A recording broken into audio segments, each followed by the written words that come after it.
Hi everyone, welcome back to another video. Now this video is a very special video because I actually have my mum with me today, but she is not just my mum.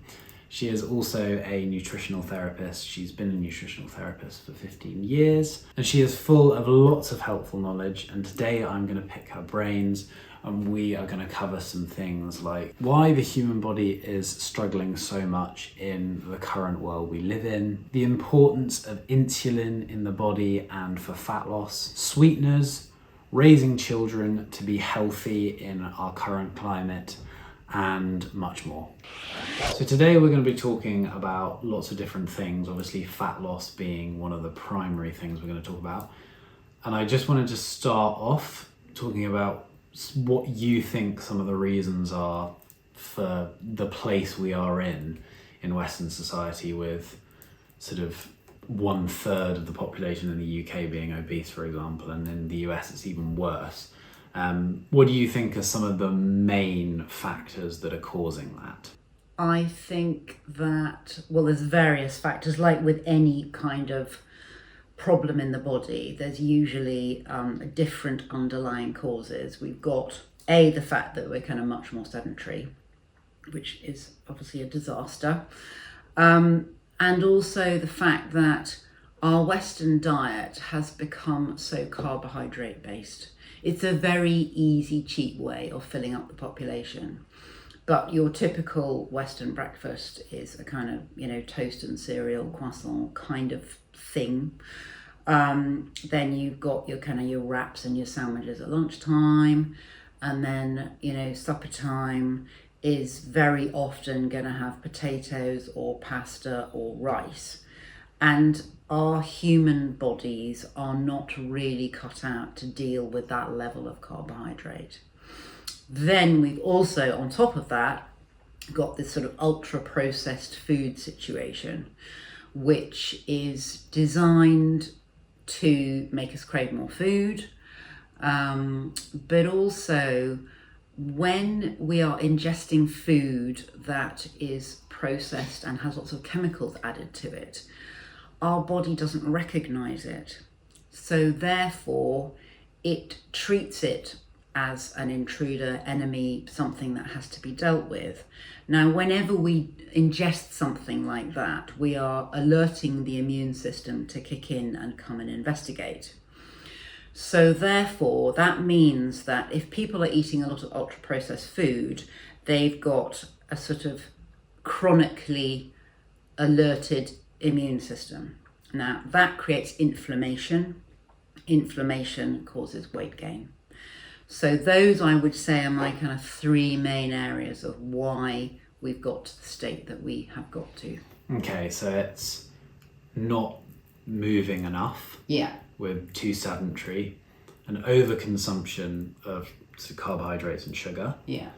And the fact that people are consuming ultra-processed foods on a daily basis, really. Yeah, I would say that was and also kind of the whole mindset around food. We're wherever you go, it's like it's all about food. Mm-hmm. And the culture is all about food, and we generally eat far too much. Yeah. We could get away with eating a lot less. I know that's not so much fun, and of course you then get into the kind of emotional side.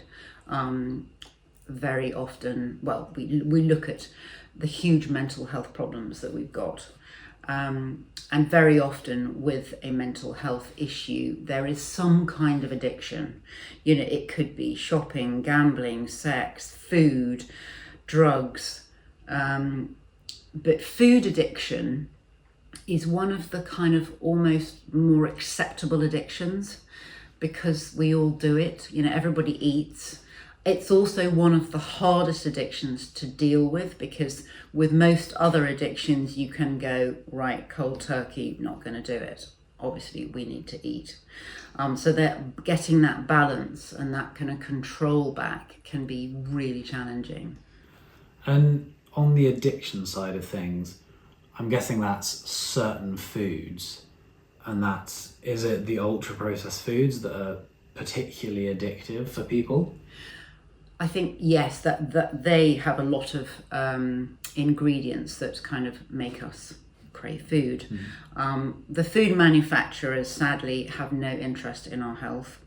They are wanting to make food that tastes delicious and, wants us eating more.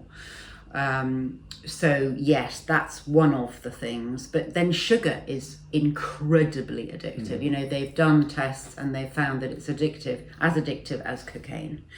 So the trouble is, sugar is out there, and we can't wind the clock back.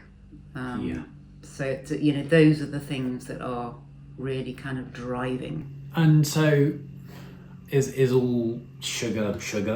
Obviously you're talking about, like, we've now got the ultra processed foods, but even hundreds of years ago they would have eaten fruit, maybe honey if they could get hold of it. Like, you wouldn't put that in the same box as, I don't know, a Cadbury's chocolate bar, wouldn't you? No, absolutely not. And generally, there wasn't as much sugar. Sugar, I guess, if you look at how we were in the northern hemisphere, the only sugar, really natural sugar that we could get hold of was honey. We didn't grow things like sugar beet, and that was sort of, sugar cane that was coming from, countries where they had a hotter climate. But also I think the problem is that sugar has become more and more refined. And concentrated. So, not just talking, there are so many different sugars. And I think there is a sort of misinformation about things like honey and molasses and agave syrup being healthy sugars.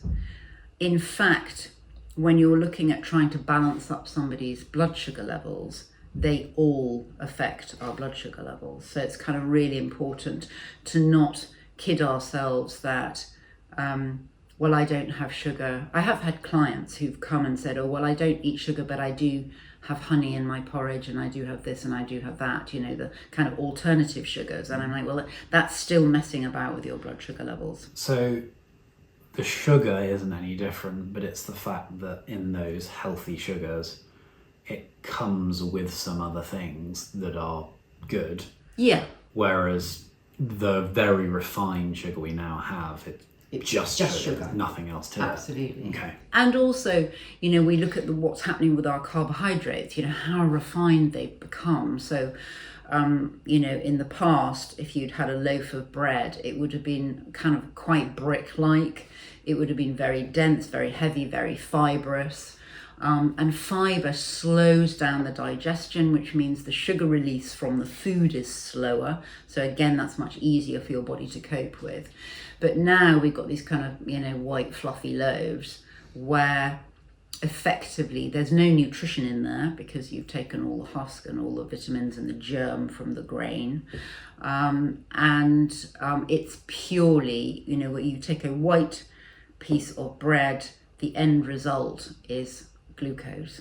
There's nothing really to slow that breakdown. Yeah. Alongside that, what has been altered is the gluten content in the grain.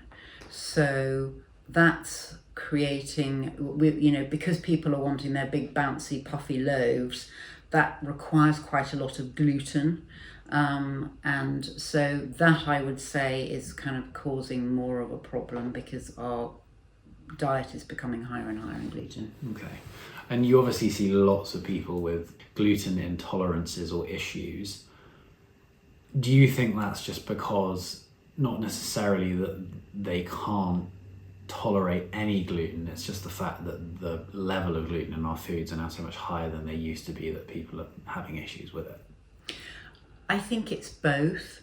I think, generally when you look at a typical Western diet, people are consuming gluten 3 times a day. Now, if you look at the work of David Perlmutter, who's an amazing doctor from the US, who's written a book called Grain Brain. He's a neuroscientist, so he deals with a lot of Alzheimer's and dementia and Parkinson's. And he has shown that every time we eat gluten, we are damaging our gut wall, whether you're celiac or gluten sensitive or not. And in the past, I guess, if you were having gluten occasionally, that's not a problem because your body has time to repair. But, when it's being damaged 3 times a day, that's when it really starts to cause a problem. And I just want to come back to something you were talking about earlier, which was you were talking about how kind of food is everywhere and it's such a big part of everyone's days and in society now. And I think one of the things I've talked about in the past, which is like the comfort crisis, where I talk about the fact that everyone has removed so many obstacles out of their life to make everything as comfortable as possible. And I think one of the things that a lot of people have a mindset towards when it comes to food is they think that being hungry is like unhealthy, and that you should be consuming lots of food and filling yourself up all the time. And if you're not doing that, that's somehow, I don't know, an unhealthy relationship with food if you were like starving yourself. Not saying that you'd want to starve yourself, Sure. But going through periods of time of eating less food or being hungry, I think for a lot of people they view really negatively. Yeah, and I think, well, gosh, look at a baby, when it's hungry, it makes a hell of a racket. So that's our survival mechanism kicking in. When we are hungry, that motivates the whole system. Like, we need to go and find food, because obviously that was an important thing to happen in days gone by. But of course now when you've got have food everywhere, that survival mechanism is really quite unhelpful. And it's still very much there. It's not like we've evolved quick enough to kind of lose that. Sadly not. It's a really tricky one to deal with. Effectively our bodies haven't evolved from when we were living in caves, so we're still running on that story. And we all know, it's uncomfortable being hungry, but actually what people don't realize is that when you are hungry, a lot of the healing mechanisms ramp up in the body. It's sort of like almost supercharges the body, because in days gone by you'd have to get ready to go out and hunt and you need to be really sharp and on it. So a lot of those mechanisms in the body get ramped up when you're hungry, which is really good for us. And it's just it's practicing getting comfortable with being hungry. And I think what people find, with a lot of clients that I work with, when we start balancing people's blood sugar levels out and they're not swinging up and down and getting cravings, which is heading them to the biscuit tin, everything's much more level, so they don't get such gut-wrenching hunger. You can have that kind of gentle hunger, but that's quite livable with. Yes, and I think that goes back into the overconsumption of the carbs and the overconsumption of the ultra-processed foods. Absolutely. They make you more hungry. Yeah, completely. Absolutely. And just as we're on that topic, fasting, you talk about the fact that actually going through periods of not eating food and being hungry is actually when parts of your body can amp up in like a positive way. Is fasting something that you practice in your own life? Do you think it's something that's pretty beneficial for everyone to start doing or trying? I think it's fantastic. There is so much research out there to show, what a good thing it is. And it can be done on so many different levels. For anybody who's never done it before, it can be a terrifying prospect. But often I say to people, well,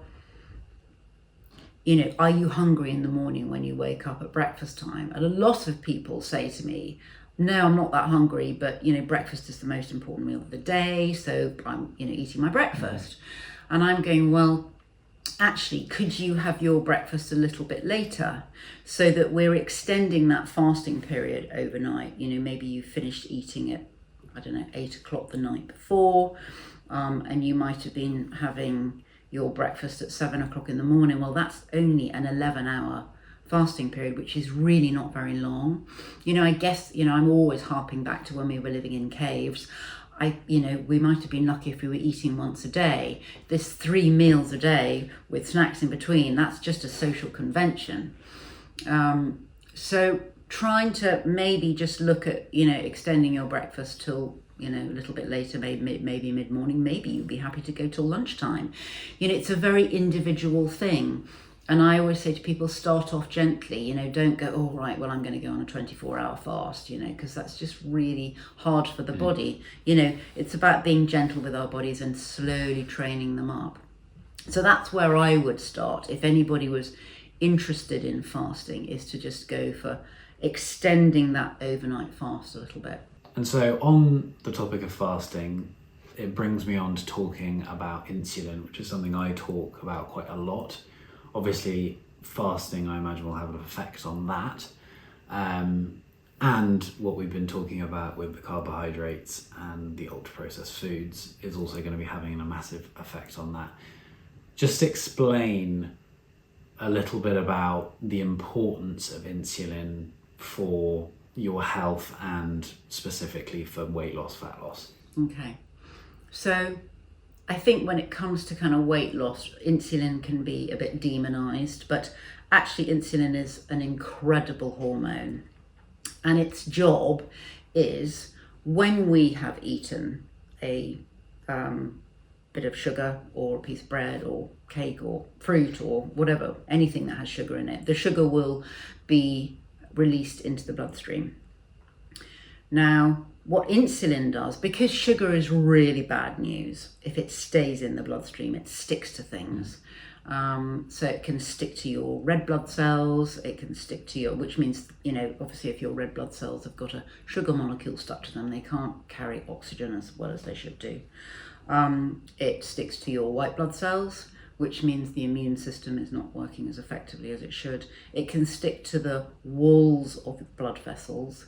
So that alerts the immune system. The immune system goes in to investigate. There's a message sent to the liver, send cholesterol, because cholesterol is a healing agent.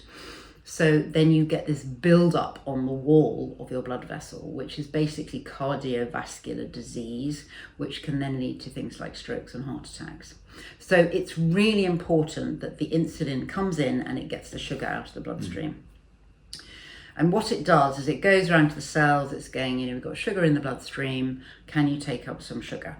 And the cells are like, fine, yeah, we'll do that. If we've got somebody who is permanently eating a high sugar diet and the insulin is permanently coming along to the cells going, you need to take up more sugar, eventually the cells become resistant. So that's called insulin resistance. And they say sorry, enough. Yeah, we're full, can't take any more. Well, it's actually the receptors to the insulin just stop working. Okay. So what can happen? So they sort of become numb to it. Almost. Yeah, but kind of desensitized to it. And the trouble is, when you get to that insulin resistant stage, you can end up using up the sugar in the cell. So the cell actually needs sugar, but there's no way of getting the sugar out of the bloodstream into the cells. Okay. So it can massively affect somebody's energy levels because they've got no fuel in the cells.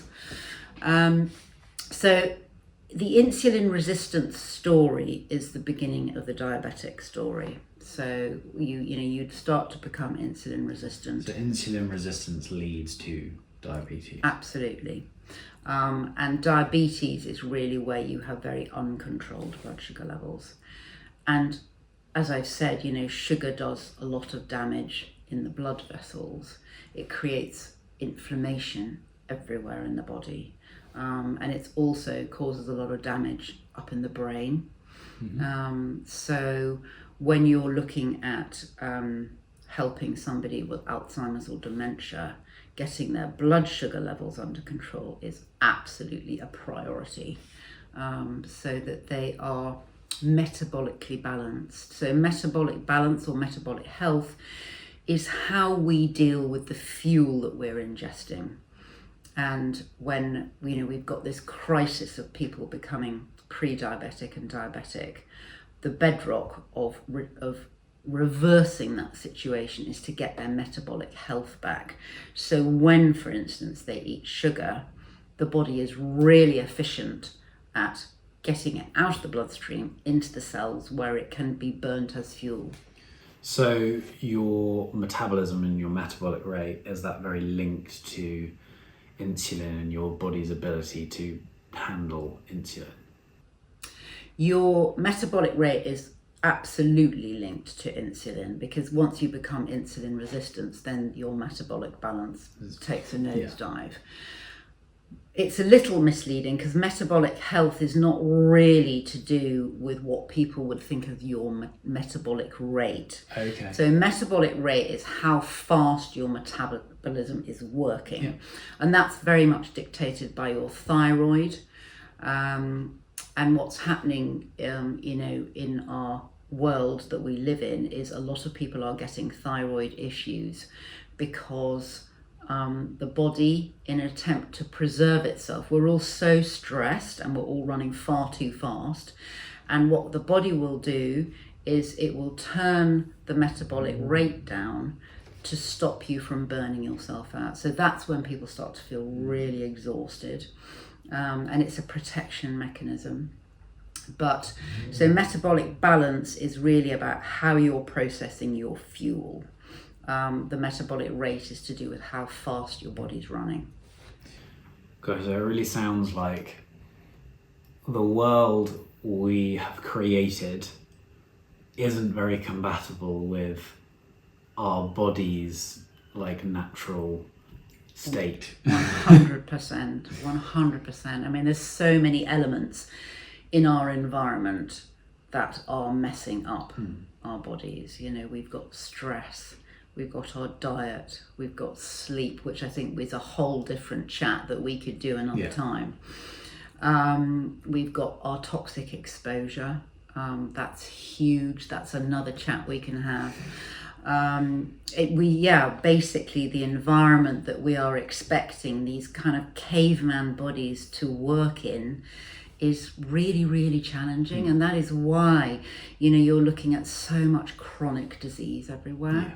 Our bodies are just going, help, I can't operate optimally when I'm just being kind of assaulted from all sides. So one thing I did want to talk about in this little chat is talking about calories and calorie counting, because I would say that pretty globally that is viewed as the way of losing weight or losing fat is you just got to count calories, you just got to be in a calorie deficit. What are your thoughts on that? Do you think counting calories is an important part of losing weight? I think the whole calorie thing is a disaster, in that, going back to the kind of the insulin story, insulin is your fat storage hormone. So when you have insulin in the system, that is indicating to the body that we need to store fat. Okay, so when you are eating, I'm going to give you 3 examples. So you could have a great big can of Coke, which I'm guessing would be about, 250 calories. You then might have a nice big chunk of cheese, which would be more like 500 calories. When you ingest that can of Coke, basically massive sugar rush, loads of insulin, lots of fat storage message. When you ingest your piece of cheese, you're not going to get that massive sugar rush into the body. You're giving yourself more energy, but it's in the form of fat. And so if it doesn't require an insulin response, the body is not kicking into fat storage mode. But surely fat can still be stored as fat. Surely it's almost easier for the body to store fat. It doesn't have to actually change the substance as much, whereas glucose, I imagine it has to do all sorts of things to actually turn it into fat. So if you've got, it's all about insulin Okay. So if insulin is in the system, it's going to put your body into fat storage mode. Yes, if you've eaten a massive excess of fat, that fat will be stored. But generally, if you're eating fat as a fuel without lots of carbohydrates and sugar, your body just burns it. And fat is a very good fuel for the body. It's almost cleaner than burning sugar and carbs. I tend to think of it a bit like the difference between diesel and petrol. Petrol is a slightly cleaner fuel. When you're asking your body to, solely run on sugar and carbohydrate, it's a slightly dirty fuel, which creates inflammation in the body. And inflammation is the bedrock of all chronic disease. You have to have an over-alerted immune system for chronic disease to start developing. And so going back to the cheese and the Coke thing, what if I just went for a sugar-free Coke? Okay, well, now we get on to kind of chemical forms of sugar. So what they've found is that, yes, if you have something like aspartame, which is one of the main fake sugars, you don't actually get a kind of sugar rush into the bloodstream. But because our body's so clever, and you are tasting something really sweet, the message goes to the pancreas, we've got sugar coming in, you need to produce insulin. So you still get an insulin response. Get the insulin. But then what does the insulin do? Because surely that sugar never arrives. The sugar never arrives, but the trouble is when you have a Coke, it's going to trigger sugar cravings. Because you have the sugar, big dump of sugar taste into the system, it's going to make you crave more. So that's when you're going to be wanting a, burger, whatever it is, sort of alongside with a lot of white processed bread with it. So it's when we mess about with our body's ability to process that sugar, that's when it really starts to cause problems. So one thing that I've definitely seen people talking about is the lack of training that medical doctors get when it comes to nutrition, and the fact that a lot of the nutritional advice that you see in the mainstream is sort of outdated or just straight up wrong. And that's why I think you wrote this book called I Wish My Doctor Had Told Me This. Yeah, 100%. And I'd love you to just talk a little bit about what's in this, why you'd suggest someone reading it, and a little bit about that issue on the fact that actually the doctors of the Western world, at least, who are supposed to be taking care of everyone's health, really should have more of a nutritional knowledge than they do. Yeah, I mean, it's a tricky one, and I don't want to be kind of doctor bashing, because I think a lot of them, they are doing an amazing job with a very limited toolbox.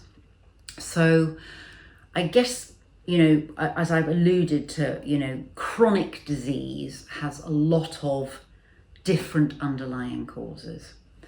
And when you go to the doctor for a health issue, what the kind of conventional medical profession does, it kind of zooms in on that part of the body. So if you've got a sort of chronic issue, you may be sent to a neurologist or a gynecologist or an endocrinologist, so we've divided up the body into different areas. But what happens with chronic disease is that, for instance, you take somebody with rheumatoid arthritis. So that is an autoimmune disease where your immune system has lost the ability to differentiate between self and non-self, and it starts attacking our own joints. Now, if we go to the conventional approach, basically we've got an over-alerted immune system. So the conventional approach is to suppress the immune system to calm down that attacking situation, which kind of makes sense. The trouble is, if you start suppressing somebody's immune system, all the other things that it might be helping you to fight, or for instance, if you've got cancer cells in your body, which we all have, that's quite normal, the immune system is being suppressed, so it can't deal with all of those things as well as it should. And because most of our immune system is based in the gut, 80%, because the gut is this enormous surface area, so you stretched it out, they say it would cover a tennis court. And it's very delicate because we need to be able to absorb food through it. The trouble is, when it's delicate, you can easily get things leaking through that shouldn't be there. So you've got this enormous army of immune cells just underneath the surface of the gut wall, ready to deal with anything that might breach through the gut wall. So if somebody has autoimmunity, usually it means that they've got massive gut issues, and that is never addressed when you go to a rheumatologist. There's, alongside the autoimmunity, we then need to bring in sleep. We need to look at, what they're eating that's triggering the immune system. We need to look at their stress levels. It's a whole picture, and that's why, I had so many clients sitting on my sofa when I would explain to them about their condition and what was happening and all the different things that come into the pot. They'd be like, well, why did my doctor not tell me this? And it's because, unfortunately, this Western medicine, it kind of divides the body up, so you're not looking at the whole picture. The other problem is, the NHS, bless it, is on its knees. And, if you go to the doctor, you have a 10-minute consultation. No doctor could be expected to ascertain, all the underlying problems with a chronic problem in 10 minutes. It can't be done. And on that point, I totally agree with you that doctors themselves, as individuals, are actually working ridiculously hard and are doing lots of amazing things. But I think it comes back to the whole system. And I think one of the major flaws in the system is that we are not doing nearly enough in focusing on the prevention of so many of these issues and diseases, and we're focusing on the treatment of them instead. Yeah. And I think there's a pretty obvious reason for that. I think that there are a lot of very large companies that make a lot of money from treating people rather than actually getting ahead of the problem and making small lifestyle changes like your sleep, your diet, how much you're moving, that would prevent all these things. 100%. You can't patent healthy food. You can't patent sleep. You can't patent time out in nature. There's so many of these things where we just almost need to go backwards a bit. I always say to clients, the less messed about with your food is, the better. In a perfect world, I'd be saying to people, don't buy anything with an ingredients list. But I have to be realistic. Time is short.